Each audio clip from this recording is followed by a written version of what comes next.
नेपालका कम्युनिस्टहरूलाई मिलाउन चीनले बढायो सक्रियता। प्रचण्ड र ओलीसँग चिनिया नेताहरूको कयौं चरणमा गोप्य छलफल। रुसले पहिलो पटक गर्यो छिमेकी राष्ट्र बेलारुसलाई खतरनाक मिसाइल हस्तान्तरण। नेटो राष्ट्रबाट बेलारुसमा पनि खतरा रहेको ठहर। हप्तौको भीषण लडाईँपछि रुसले गर्यो सेभेरो दोनेत्स्क पूर्ण रूपमा कब्जा। युक्रेनलाई लाग्यो ठूलो धक्का। नागरिकता विधेयक तत्काल पास गराउनुपर्ने सभामुख सापकोटाको जोड। कयौं युवाहरू नागरिकताकै कारण बेरोजगार बनेको दाबी। 10 वर्षपछि दार्जिलिङमा गोर्खाल्यान्ड क्षेत्रीय प्रशासन जीटीएको चुनाव हुँदै भारत सरकारले जीटीएमै अल्झाएर गोर्खाल्यान्ड मुद्दा खारेज गर्न खोजेको केही नेताको ठहर। र बङ्गलादेशले देशकै लामो पद्मा पुल बनाएर दुनियाँलाई पार्यो चकित। बङ्गलादेश निर्माणमा दात्री निकायहरूले गतिलो सहयोग नगरेको बङ्गलादेशकी प्रधानमन्त्री हसिनाको आरोप। नमस्कार, ग्रेटर नेपाल टिभीले तयार पारेको न्युज अपडेटबाट यहाँलाई हार्दिक स्वागत छ। अब न्युज अपडेट विस्तारमा। नेपालका कम्युनिस्ट शक्तिहरूबीच फेरि एकताको लागि छिमेकी देश चीनका नेताहरूको सक्रियता बढेको छ। चिनिया कम्युनिस्ट पार्टीका विदेश विभाग प्रमुख लिउ जियानचाओले नेपालका दुई ठूला वामपन्थी दलका शीर्ष नेताहरूसँग भेटवार्ता गरेका छन्। अहिले पनि चीनले शीर्ष नेताहरूसँग भर्चुअल वार्ता जारी राखेको छ। सत्तारूढ नेकपा माओवादी केन्द्रका अध्यक्ष पुष्पकमल दाहाल प्रचण्ड र नेकपा एमालेका अध्यक्ष केपी शर्मा ओलीसँग भिडियो कुराकानी भएको चिनिया कम्युनिस्ट पार्टी सीपीसीको विदेश विभागले आफ्नो वेबसाइट मार्फत जनाएको छ। चिनिया नेता लिउले चिनिया कम्युनिस्ट पार्टी, त्यसैगरी नेपालको माओवादी केन्द्र र एमालेका विचार र भावना समान रहेको बताउँदै दुवै पार्टीसँगको आदान प्रदानलाई थप सुदृढ गर्न तथा जनस्तरको सम्पर्क बढाउन चाहेको बताएको सीपीसीले उल्लेख गरेको छ। निकट भविष्यमा हुन लागेको चिनिया कम्युनिस्ट पार्टीको 20औं राष्ट्रिय महाधिवेशनले चीनको विकासको खाका तयार गर्नुको साथै नेपाल चीन सम्बन्धको विकासमा नयाँ गति दिने लिउले बताएका थिए। भिडियो वार्तामा प्रचण्ड र ओलीले नेपाल र चीन बीचको मित्रता चिरस्थायी रहेको बताएको सीपीसीले जनाएको छ। त्यसक्रममा दुवै नेताले चिनिया कम्युनिस्ट पार्टीसँगको सम्बन्धलाई उच्च प्राथमिकता दिने बताउँदै कुनै पनि शक्तिलाई चीन विरोधी गतिविधिमा संलग्न हुन नेपाली भूमि प्रयोग गर्न कहिल्यै अनुमति नदिने प्रतिबद्धता जनाएका थिए। भिडियो वार्तालाई मुख्यतः कम्युनिस्ट एकता निर्वाचनमा गठबन्धन जस्ता विषयसँग जोडेर हेरिएको छ। रुसी राष्ट्रपति भ्लादिमिर पुटिनले आफ्नो सहयोगी देश बेलारुसलाई आगामी महिनाभित्र छोटो दूरीको आणविक हतियारयुक्त मिसाइल प्रणाली उपलब्ध गराउने बताएका छन्। पुटिनले स्कन्डर एम प्रणालीको यस हतियारले ब्यालिस्टिक र क्रुज मिसाइल दुवै प्रहार गर्न सक्ने बताएका छन्। यो आणविक र गैर आणविक मिसाइल दुवै सक्षम रहेको छ। यो मिसाइल प्रणालीको दायरा 500 किलोमिटरसम्म रहेको छ। 24 फेब्रुअरीमा युक्रेनमाथि हमला गरेपछि रुस र पश्चिम बीच तनाव बढेको छ। बेलारुस पनि युक्रेनको छिमेकी राष्ट्र हो। पुटिनले त्यसता धेरै पटक आणविक हतियारको उल्लेख गरिसकेका छन्, जुन सुरुमा पश्चिमी देशहरू विरुद्ध खतरा मानिएको थियो।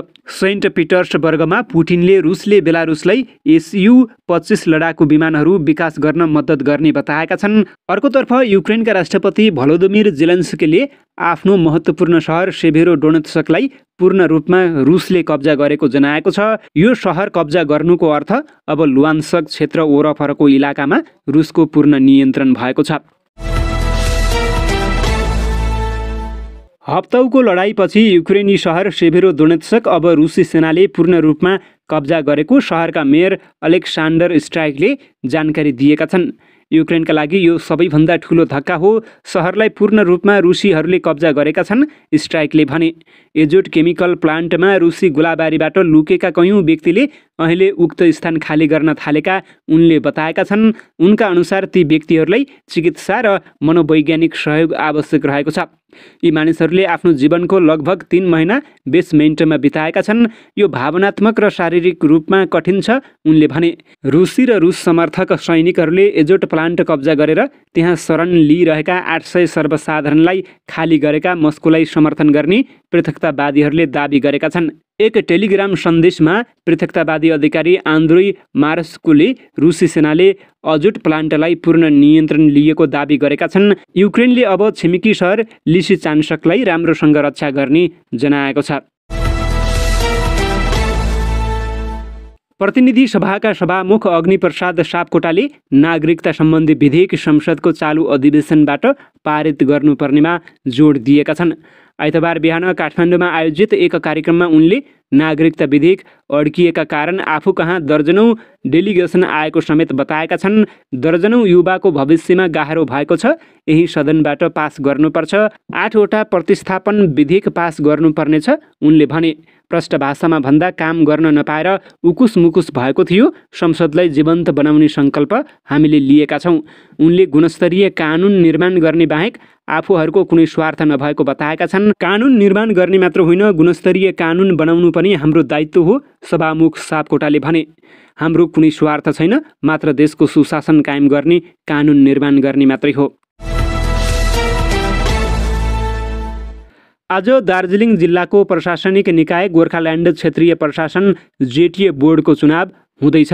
दार्जिलिङका तत्कालीन प्रशासक सुभाष घिसिङको दल गोर्खा राष्ट्रिय मुक्ति मोर्चा गोरा मुमोले सन् 2012मा जेटिएको संवैधानिक वैधानिकतामाथि चुनौती दिँदै कोलकाता उच्च अदालतमा मुद्दा दायर गरेको थियो। त्यो मुद्दाको किनारा लाग्न नपाउँदै गोरा मुमोका अध्यक्ष मन घिसिङले महिना दिन अघि जेटिए बोर्ड निर्वाचन खारिजीको माग गर्दै पुनः रिट दायर गराएका थिए। तर कोलकाता उच्च अदालतले शुक्रबार गोरा मुमो अध्यक्षको माग सहितको रिट खारेज गर्दै जेटिए निर्वाचन गर्न राज्य सरकारका नाममा अन्तरिम आदेश गरेपछि चुनाव हुने भएको हो। न्यायाधीश मौसमी भट्टाचार्यको इजलासले गोरा मुमोको अध्यक्ष घिसिङले गरेको जेटिए निर्वाचन खारेजी र मत परिणाम घोषणामा रोक लगाइनुपर्ने माग खारेज गर्दै अन्तरिम आदेश गरेको हो। जेटिए चुनाव रोक्नुपर्ने अवस्था देखिँदैन, न्यायाधीश भट्टाचार्यले भनेकी छन्। जेटिए माथिकै संवैधानिक वैधानिकता माथिको मुद्दा भने विचाराधीन रहेको छ। उच्च अदालतको आदेशपछि जेटिए अन्तर्गत दार्जिलिङ र कालिम्पोङ जिल्ला सहित मिरिक, खरसाङ र सिलगढी क्षेत्रमा कुल 45 सिटका लागि चुनाव हुँदैछ। जेटिएका पूर्व अध्यक्ष तथा भारतीय गोर्खा प्रजातान्त्रिक मोर्चा नामक दलका अध्यक्ष अनित थापाले चुनाव विरुद्धको रिट खारिज गरेर उच्च अदालतले जेटिए चाहने गोर्खाहरूलाई ठूलो राहत महसुस भएको जनाएका छन्। राज्य सरकारको सत्ताधारी दल तृणमूल कङ्ग्रेसले जेटिएलाई निरन्तरता दिन चाहिरहेको छ, तर केन्द्रको सत्तारूढ दल भारतीय जनता पार्टी भने जेटिए चुनावको विपक्षमा रहेको छ। पछिल्लो समय यी दुई दलको टकरावले दार्जिलिङको राजनीतिक व्यवस्था नै अन्यलग्रस्त बन्दै गएको छ। दार्जिलिङमा विभिन्न समयमा भइरहने राजनीतिक किचलोका कारण करिब 10 वर्षपछि चुनाव हुन लागेको हो। सन् 2011मा केन्द्र, राज्य र तत्कालीन गोर्खा जनमुक्ति मोर्चा बीचको त्रिपक्षीय सम्झौतापछि दार्जिलिङ गोर्खा पार्वतीय परिषद खारेज गरी जेटिए गठन गरिएको थियो। गठनको करिब 1 वर्षपछि सन् 2012 मार्च 14मा जेटिए सञ्चालन सम्बन्धी ऐन ल्याइएको थियो। ऐनमा प्रत्येक 5 वर्षमा चुनाव गर्ने उल्लेख भए पनि सन् 2012 पछि चुनाव हुन सकेको थिएन। पहिलो चुनावमा गोर्खा जनमुक्ति मोर्चाले 45 सिट जित्दै बहुमतका आधारमा जेटिए सभाको नेतृत्व गरेको थियो। बङ्गाल मुख्यमन्त्री ममता बेनर्जीको नेतृत्वमा तृणमूल कङ्ग्रेसले त्यसबेला 17 सिट मात्रै जितेको थियो। मोर्चाले करिब 5 वर्ष जेटिएको नेतृत्व गरेपछि सन् 2017मा दोस्रो चुनावको पूर्व सन्ध्यातिर दार्जिलिङ अलग प्रान्त गोर्खाल्यान्डको माग सहित आन्दोलन उत्कर्षमा पुगेको थियो। आन्दोलन चर्किएपछि जेटिएका सबै सदस्यहरूले राजीनामा दिएका थिए। जेटिए ऐन जलाइएको थियो। यही मेसोमा पश्चिम बङ्गाल राज्य सरकारले 20 सेप्टेम्बर 2017मा गोर्खा जनमुक्ति मोर्चाका विद्रोही नेता विनय तामाङको नेतृत्वमा जेटिए पुनर्गठन गरेको थियो। सन् 2019मा दार्जिलिङ उपनिर्वाचनमा उम्मेद्वार बनेपछि तामाङले अध्यक्षबाट राजीनामा दिएपछि अर्का नेता अनित थापा अध्यक्ष बनेका थिए। सन् 2021को राज्य विधानसभा चुनाव अघि बङ्गाल सरकारले जेटिए बोर्ड भङ्ग गरेपछि जेटिए सचिवले यसको नेतृत्व गर्दै आएका छन्। चुनावलाई लक्षित गरी शुक्रबार बिहानैदेखि नै नेपाल भारत सीमा नाका सिल गरिएको छ। पद्मा पुल एउटा इट्टा र सिमेन्टको थुप्रो मात्रै होइन, यो बङ्गलादेशको गौरव, सम्मान र दक्षताको प्रतीक समेत हो। शनिबार मुलुककै सबैभन्दा लामो पुल उद्घाटन गर्दै बङ्गलादेशी प्रधानमन्त्री शेख हसिनाले भनिन्, उनले अगाडि भनिन्, हामीले गर्न सक्छौँ भनेर विश्वलाई देखाएका छौँ। भ्रष्टाचारको आरोप लागेपछि विश्व बैंकले समेत हात झिकेको योजना बङ्गलादेश सरकारले आफ्नै आन्तरिक स्रोत जुटाएर निर्माण सम्पन्न गरेको हो। मुलुकको दक्षिण पश्चिम क्षेत्रलाई राजधानी ढाकासँग जोड्ने 41वटा स्पान सहितको 6.3 किलोमिटर लम्बाइको पुललाई बङ्गलादेशले राष्ट्रिय गौरवको विषय समेत बनाएको छ। पुलको अप्रोच सडक 12 किलोमिटर रहेको छ। सन् 2015को नोभेम्बरबाट निर्माण सुरु गरिएको थियो। 4 लेनको यस पुलले सडक र रेल मार्गबाट 21वटा जिल्लालाई राजधानीसँग जोड्छ। पुलको माथिबाट गाडी हिँड्ने सडक छ भने तल रेलमार्ग रहेको छ। पुल बन्नु अघि दक्षिण पश्चिम क्षेत्रका जिल्लाहरूबाट 180 देखि 300 किलोमिटरसम्मको दूरीमा रहेको ढाका आउन 15 देखि 22 घण्टासम्म लाग्ने गरेको थियो। बीडी न्युजका अनुसार पुल निर्माण भएपछि अब कम्तीमा पनि 4 देखि 6 घण्टा समय बचत हुनेछ।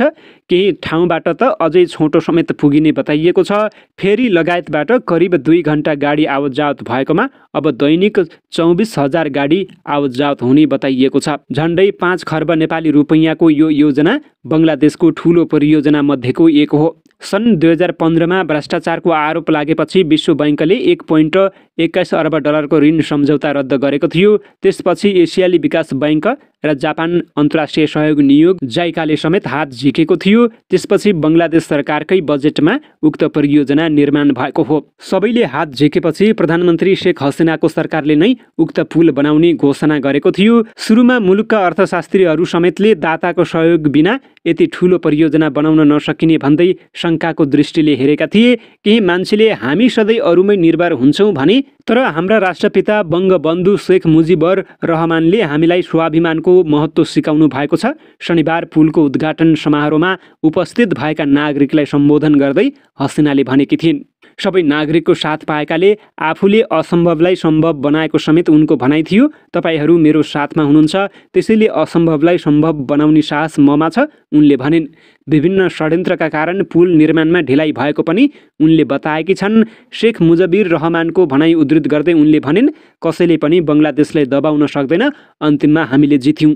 यस निर्माणलाई इन्जिनियरिङ चमत्कार समेत भनिएको छ। विज्ञहरूका अनुसार पद्मा नदी अमेजन पछिको खतरनाक र अनिश्चित मानिन्छ। त्यसैले पनि यो नदीमा निर्माण कार्य गर्न जोखिम रहेको उनीहरू बताउँछन्। चिनिया सरकारको मातहतमा रहेको रेलवे मेजर ब्रिज इन्जिनियरिङले करिब 1200 बङ्गलादेशी इन्जिनियरहरूको सहयोगमा पुल निर्माणको नेतृत्व गरेको हो।